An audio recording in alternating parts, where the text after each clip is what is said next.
When we arrived in Hanoi in March 1977, the Woodcock Commission trip to begin the accounting for our POW MIAs, I had bad jet lag. It's about a 12-hour, 14-hour difference, and you get there and your body thinks it's night and it's morning, and so it'd be hard to sleep, and with jet lag I'd wake up like at 4 in the morning and you're wide awake. So I would put on my clothes and just go out walking around as still dark, before dawn.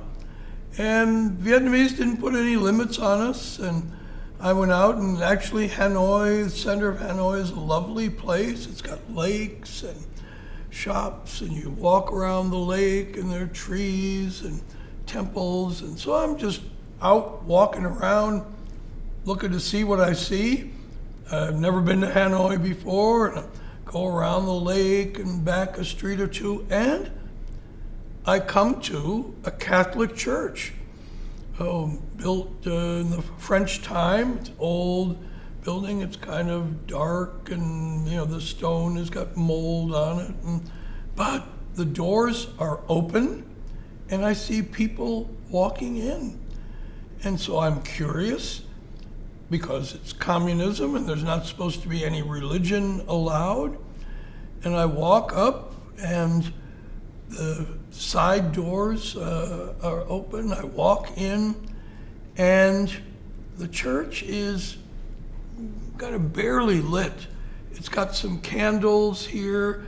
It's mostly dark, but there are lights from the candle illuminating it somewhat. And people are there kneeling. It couldn't be more than a few dozen at most, if that, in the pews, and they're chanting together.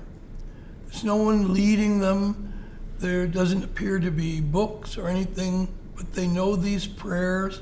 It's not Latin, it's Vietnamese, but they're chanting.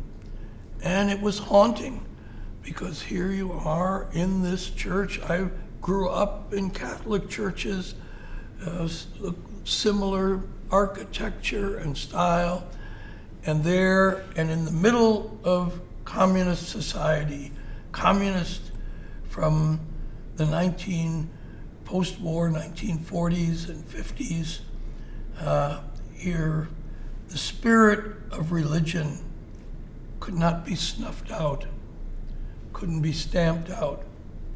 There may not have been a great many people there. I didn't see any other Buddhist temples.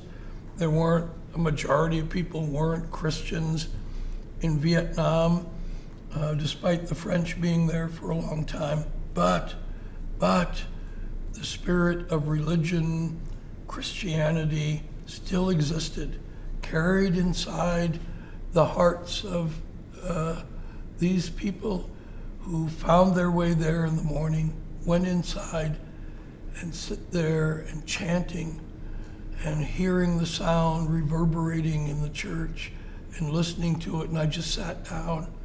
To be there in the midst of that was an exhilarating experience, to see that freedom could not be entirely crushed, that people have within them, and they're most all women, had the spirit of preserving their faith and their belief. I remember it to this day.